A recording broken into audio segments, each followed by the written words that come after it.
Good morning, my pickles, my snowflakes, and my turtles. This is Sarah. I am not the president of the No Matter What Club. Blair is, but I am certainly a member of it in good standing because there's so many no matter what's in the world that even in my small little world, that I'm not going to break the way that I eat to please someone, to accommodate.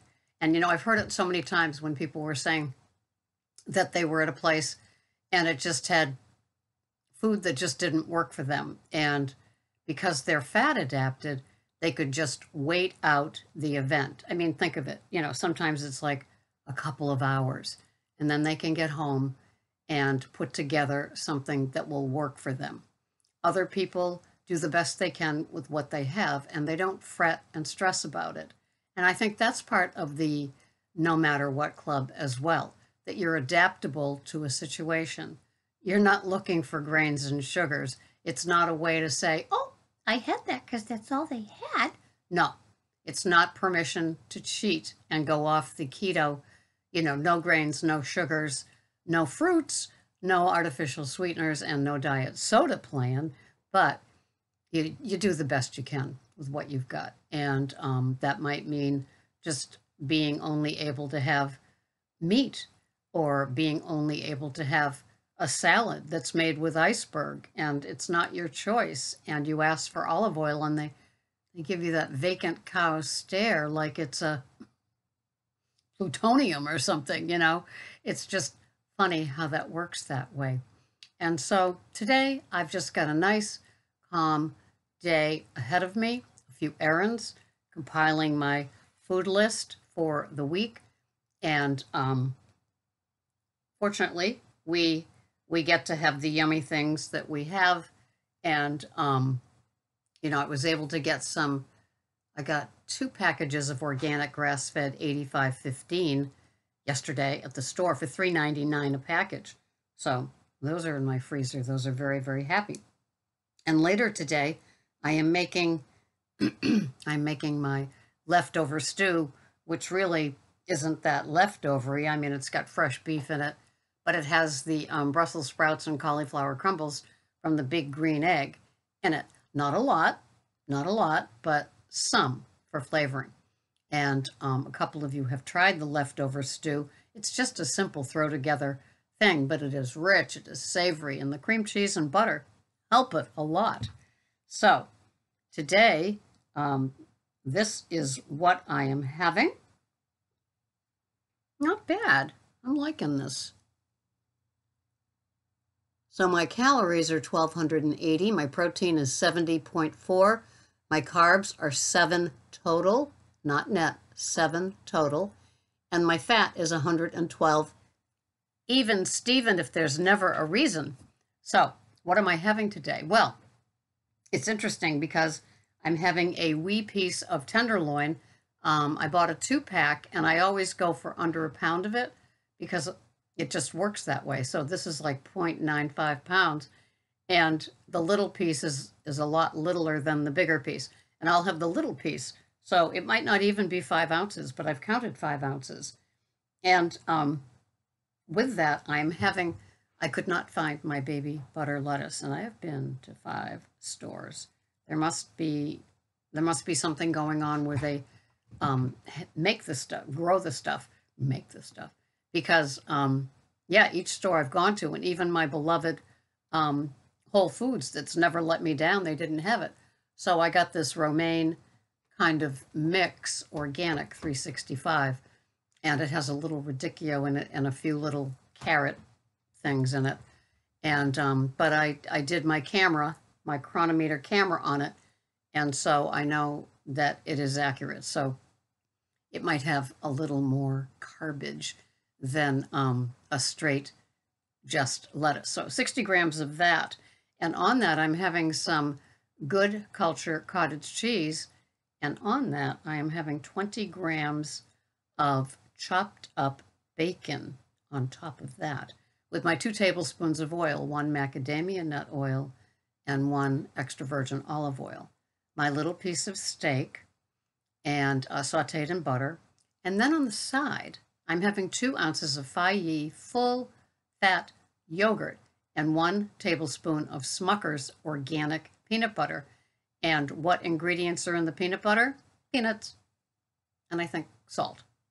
And that works for me. So that's my spread for the day. I eat OMAD, which means 1 meal a day. So I have a conversation. It's not an interview, it's conversation. We're 2 friends in the keto community, carnivore community, that have, we've become very close in our friendship and compatibility and senses of humor and how we see things. And he's a citizen scientist for sure, and I am a how it makes me feel, what it does to my tummy type of person. And the yin and the yang of that seems to work out. And we've done a few episodes together, and by the time you see this, I think the episode will have already aired. And we give each other an assignment to listen to. And he turned me on to somebody that I listened to and twice. And then the person that I gave him, I have become totally fascinated with. And then I started thinking about, there's tons of people that I listen to, a lot of people that I listen to every week and get my information from peers, specialists, professionals, and I get so much from all of them. But this particular woman has definitely been a game changer in my life. And so what I've done is, she must be on the interview tour, because I've listened to her being interviewed by a variety of different interviewers. And of course, they're going to pull out of her what another one might not. And her name is Mikhaila Peterson. And her father, Jordan Peterson, has made a name for himself and ruffled some feathers for himself. But she is a carnivore. She's 26. And he became a carnivore, and her mother became a carnivore. And so if you did hear that interview with the cowboy and me, you will see that why I liked her a lot. But she's definitely a game changer for me. Mikhaila Peterson. Another one is Barbara O'Neill. The spelling is O''Neil. And I don't know how I found her, but you know how we find people. We just find people. They're on the right sometimes on the YouTube feed, and it's like, well, why not plug in? And so her first episode, and she's got about 17 of them, and she's a woman in her 60s, and she is gentle and so knowledgeable and just so calm and gentle about the whole thing. She's been a game changer for me too. So Mikhaila Peterson and Barbara O'Neill.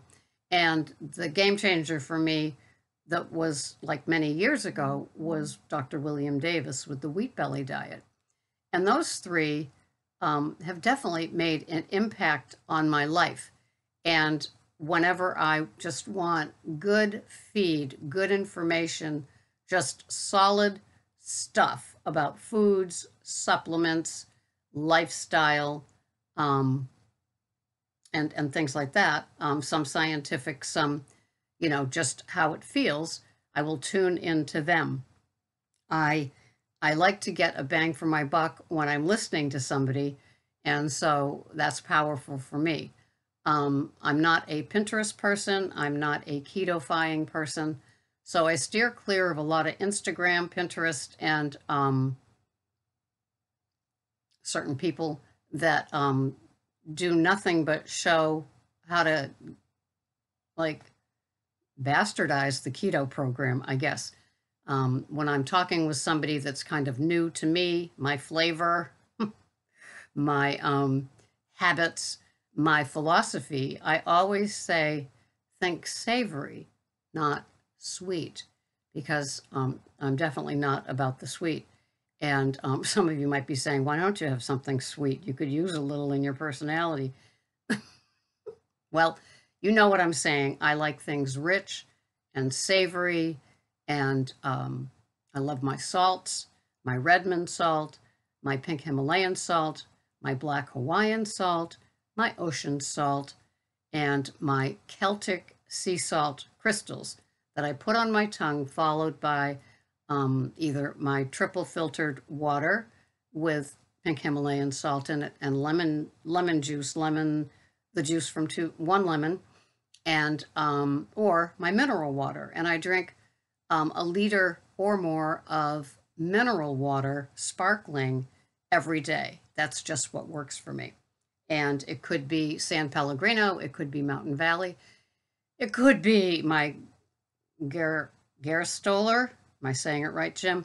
But yeah, I always have a good supply of sparkling mineral waters because the minerals that are in those waters will help too. They have electrolytes in them, as well as the little powder concoction that I make in the morning. And so there's side things to my food, and there's my food itself that makes me like what I'm doing. And a weird thing happened to me a couple of weeks ago. I was going along fine, thank you very much. Keto usually under 15, many days under 10, and all of a sudden the big A salad stopped working for me. And it was my stomach that let me know that. And it's like, wow. So I have upped my protein, and I have, the fats have kind of leveled off at around 110 grams. The protein, like today, what did I say? I'm having 70 grams. And that's fine. I think I probably would go all the way up to 75 and be comfortable with that. And my carbs are very, very low. And today you saw how low they are, definitely under 10. Today it's under 7, I believe. And so I've reintroduced Fage yogurt, Good Culture cottage cheese, organic Smucker's peanut butter, and I did introduce avocado, but it just wasn't exciting me, so I removed that. So my salads have gotten smaller. So instead of having 150 to 200 grams of all the mixed lettuces that I was having, I now have the 60 grams of the baby butter lettuce by Olivia's, except today it's 365 organic romaine from Whole Foods because I couldn't find the baby butter. And tomorrow I go to Market Basket, and they've had it every time I've gone. So hopefully they will have it. I will secure 2 packages of that. So things change. We evolve. I want you to tell me below, who do you listen to that was a game changer for you from going from low carb, high fat to keto under 20, from going to net carbs to total carbs, and why, to adding some things and dropping some things, and why? Was it because you listened to somebody? Was it because your body told you it was time to make a change? And if you did, what was the change, and how do you feel now? I know that in changing, upping my protein a little bit and lessening my carbs a little bit more, I really enjoy my setup. It just seems to work for me. So, who were your game changers, even back from the beginning, and what changes have you made, and how have they impacted your life, and why, and what the change was? So I'm just kind of curious. It's kind of fun, and I will see you the next time. This has been Sarah, Pearls of Wisdom in Food with Keto Under 20. And yes, I offer the coaching. You can see below where you can find me and my little packages. And in the meantime, have a wonderful, blessed day. I love my keto. I love the way it evolves.